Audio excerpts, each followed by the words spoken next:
Je suis avec l'entraîneur sélectionneur du Cameroun, Marc Brice. Nous prendrons un quart d'heure pour des questions et des réponses relativement au match. Vous connaissez le principe, on va y aller. Bonsoir coach, Guy et Tom Camfoot. Félicitations déjà pour le match et la victoire, l'essentiel. Sauf, on est qualifié, on a terminé premier. Mais coach, depuis votre première rencontre, on a observé des remplacements qui n'ont, je vais le dire ainsi, ni queue ni tête. Vous faites entrer des joueurs, des milieux de terrain à la place des attaquants. On a vu aujourd'hui Castelletto entrer à la place d'un milieu de terrain, lui qui est défenseur central d'habitude. Coach, est-ce que c'est une stratégie pensée ou ce sont des remplacements, je vais le dire, hasardeux et vous ne maîtrisez pas vos joueurs? Je sais, on a 14 points et nous sommes numéro 1. C'est bien pour toi. C'est assez. Tu voudrais plus? C'est pas assez. On n'a pas mérité 14 points. J'ai dit félicitations. Tu penses qu'un joueur, il peut jouer seulement une position? Tu penses ça? Je mets aucun que je ne sois pas sur l'entraînement qu'il est capable de faire. Hein? C'est pas par hasard. Hein? Peut-être que des autres gens font ça par hasard, mais c'est bien pensé de ça. Bonsoir coach, bonsoir. Manuel Aitok, Ellen Foot. Félicitations pour à la fois la victoire et la qualification. Ça fait plaisir de voir que le Cameroun se qualifie sans avoir à sortir les calculettes. Ça faisait beaucoup de temps qu'on ne l'avait pas fait. Mais bon, je vais venir sur... Merci.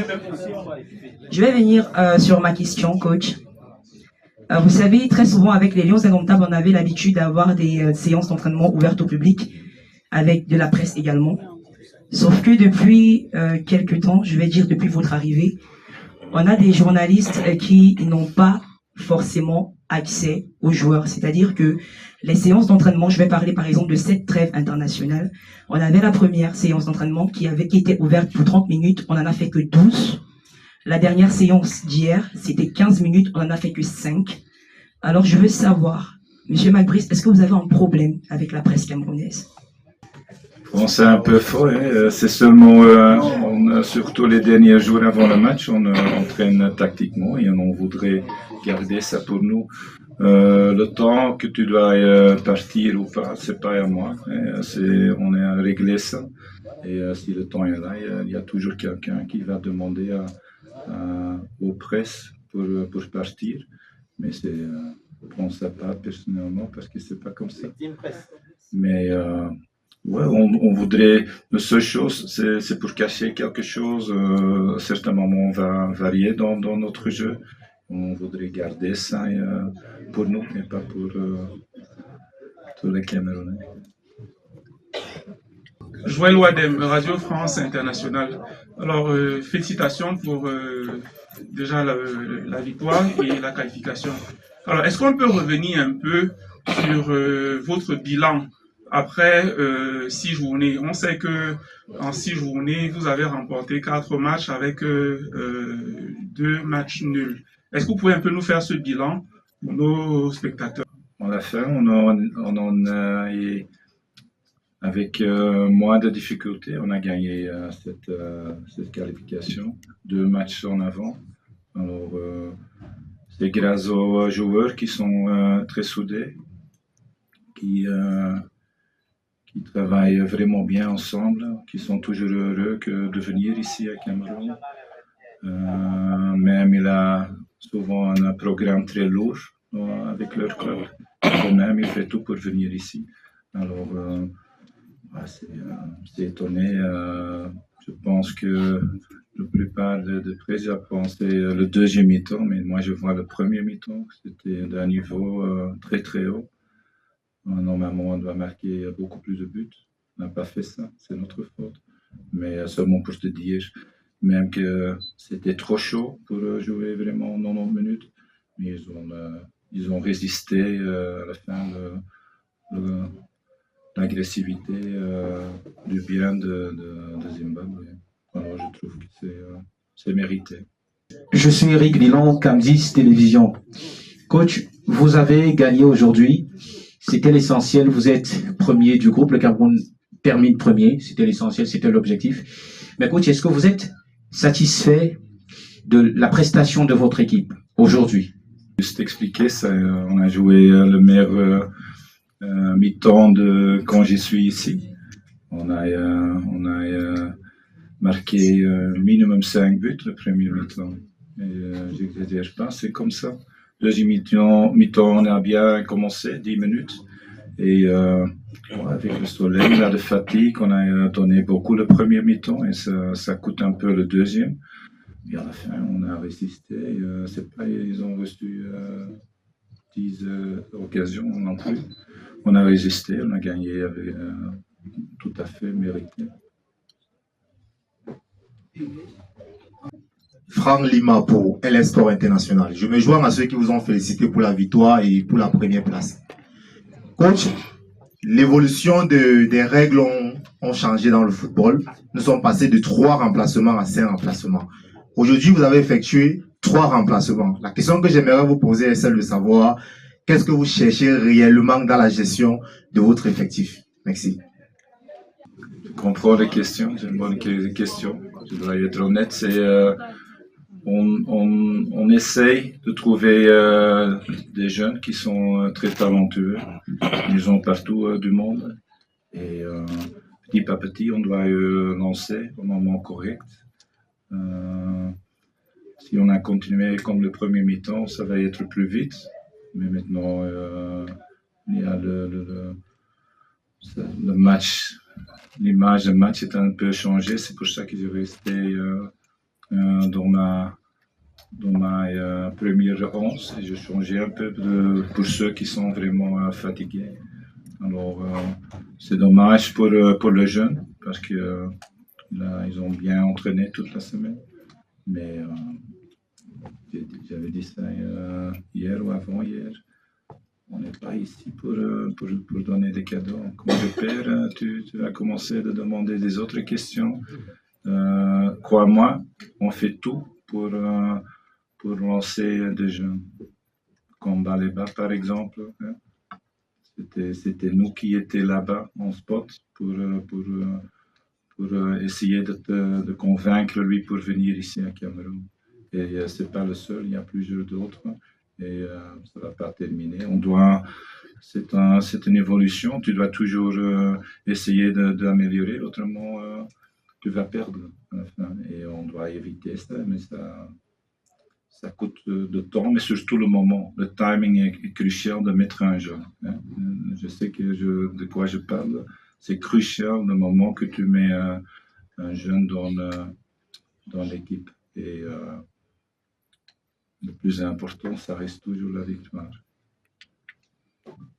Oui, Narcisse Homme, journaliste à Africa 24. Coach, je viens de vous suivre attentivement.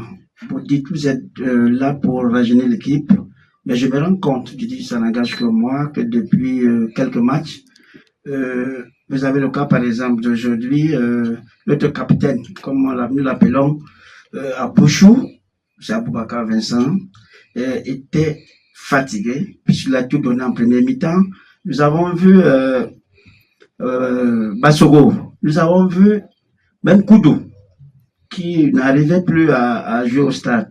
Je voudrais comprendre, ces jeunes dont vous faites allusion, en disant on ne peut pas mettre un jeune en pleine compétition, alors que Baleba a eu cette chance les jeunes, hein, d'avoir commencé et aujourd'hui nous l'apprécions.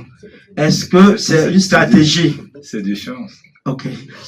Est-ce que c'est une stratégie de votre part de faire jouer ceux qui sont aussi fatigués alors qu'il y a des jeunes qui peuvent faire la différence?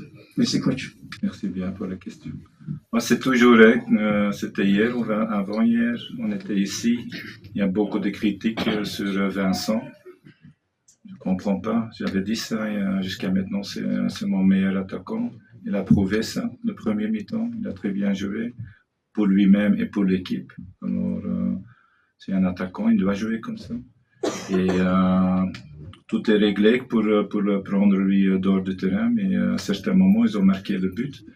Et à ce moment, tu as besoin, surtout dans une situation comme ça, tu as besoin un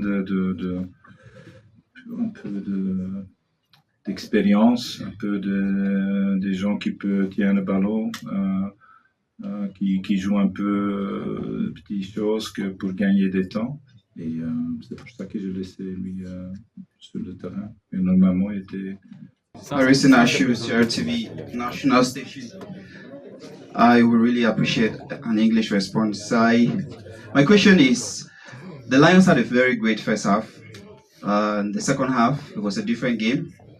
And it's coherent with the team, keeping the mentality of a game, that is staying in that winning mentality. It's not just before you, it's not just during your era, it was before you. So it's kind of a style. I don't know if you've identified that, and what are you already working on that to ensure that the Lions can keep a winning mentality all throughout an encounter and produce good results that the population expect? Thank you. I think it's difficult if you are born in football. It's if you see how this team played, it's clear they gave the best for sure. We had extreme good chances. You come in the second half, we wanted to keep the same drive, but one more time, I think also in the tribune it was very hot. So on the field it was even hotter. So they're human, they're not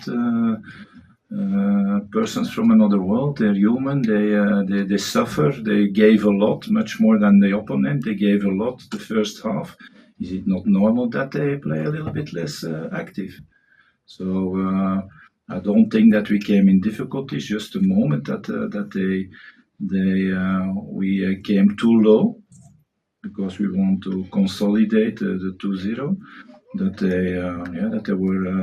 They felt that it's possible to score a goal, and they did.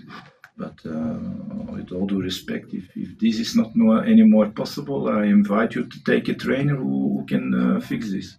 You will be very happy now, please. Lève la main, vous lui donnez.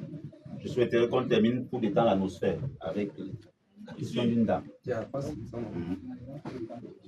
Pour compenser la proposition de la dame. C'est une question. Une dame. Alors, bonjour coach. Et moi, je suis Alex Evongé de l'AC Média. Félicitations déjà une fois de plus, coach. Ma question est de savoir, est-ce qu'il y a une différence entre le football européen et le football africain? Parce qu'on se rend compte qu'en Europe, on utilise plus les jeunes joueurs qui font la différence, oui, je dis dans d'autres championnats. Maintenant, ici en Afrique, vous avez dit tout à l'heure vous-même que vous êtes le seul à aller discuter et échanger avec ces joueurs. Quel est le discours que vous tenez avec ces jeunes pour qu'ils soient maintenus à notre équipe nationale? Merci. Merci bien. C'est un faux image. J'ai travaillé plus que 30 ans en Europe. S'il y a vraiment, ils jouent pour Champions League, pour un championnat, pour un coupe, ils n'utilisent pas les jeunes. Hein. C'est pas évident. Mais pour le championnat, ils l'utilisent. Et si tu as chaque semaine un match, bien sûr, tu peux le faire. Mais c'est pas ici. On vient ici pour toujours rentrer dans pour être qualifié pour le CAN, pour être qualifié pour la Coupe du Monde. C'est une dame dit c'est pas un cadeau, c'est votre boulot. Elle est un peu brutale. Elle dit c'est notre boulot. Mais à la fin, on doit performer. Et on doit performer, ça veut dire on doit qualifier à une bonne manière pour le CAN, pour la Coupe du Monde. Alors encore une fois, c'est pas un cadeau pour un jeune pour rentrer dans ce moment pour ça. Mais sûr et certain, ça va venir. Il prend un peu plus d'âge et ça va venir. Ce sont des gens qui sont talentueux, mais est-ce que je peux donner un exemple? Et on a joué en Sud-Afrique la dernière semaine. Et Patrick Soko, il est rentré. Il n'était pas bien. Tu as vu lui maintenant? Mais ça, c'est la chose que je voudrais dire. C'est pas que parce qu'il rentre et il en sait, il fait, que tu peux faire ça le lendemain. Et les joueurs avec des expériences, ils ont, et je ne parle pas d'âge, mais d'expérience. Il y a aussi un jeune de 23 qui peut être très expérimenté, mais ils ne jouent pas ça. Hein. Il n'y a plus une ligne de performance. Et pour les jeunes, c'est un peu, c'est normal. Et c'est pour ça que tu dois être prudent de le mettre sur le terrain. Et parfois, ça marche, parfois pas. Mais si tu n'as pas de confiance à ça, tu dois... C'est mieux de changer votre opinion. Ma préoccupation se trouve au niveau des corners et des coups francs. Parce que généralement, ces deux phases-là sont prises comme des phases comment dire, de décisives. Mais nous avons remarqué que nos joueurs ne sont pas très concentrés là-dessus. Donc, ce sont des actions que quand ils prennent, on a moins d'espoir par rapport à quand ils jouent normalement. Est-ce que quand ils font des entraînements, ils ne travaillent pas dessus ou bien ils font juste... je voudrais comprendre. C'est plus ma préoccupation. Au moment où on va faire ça sur le standard situation set pieces, tu dois partir, alors c'est pour ça que tu ne vois pas ça. Mais bien sûr, on fait ça. Hein, peut-être la mémoire, c'est pas, mais le premier match contre Canfield, on a gagné 4-1. Et c'était 3 buts avec des set pieces. Ça veut dire, parfois ça marche. Je pense aussi, Zimbabwe, il y a beaucoup de taille en arrière. Mais on peut toujours faire mieux parce que c'est directement de résultat. Et on doit entraîner plus en plus. Mais parfois, on est bloqué d'entraîner. Et ça cause toujours un peu... Tu ne peux pas continuer. Tu as besoin d'une semaine pleine pour préparer un match. Et c'était déjà 3 fois qu'on a entraîné 1 heure pour préparer, pour jouer le match. Alors, c'est pas si facile et si évident que tout le monde ici pense. Hein. Il y a beaucoup de choses qui sont bloquées pour nous. Quand tu vois notre banque, hein, qui est sur le banc, il laisse un entraîneur avec le Pro License pour le 8e fois dans la tribune. Hein, mais il y a quelqu'un qui a un diplôme B. Ça veut dire qu'il peut entraîner la jeunesse. Et il laisse quelqu'un qui a le même diplôme de moi, le même auteur, c'est le plus haut dans le monde. Alors il va rester sur la tribune. C'est pas facile, hein? C'est pas si évident que tu penses. Il y a beaucoup de choses derrière. Et on va plaindre parfois, mais on doit continuer. Je pense que les résultats prouvent, même dans des situations très compliquées, très négatives parfois, on réussit de prendre un bon résultat.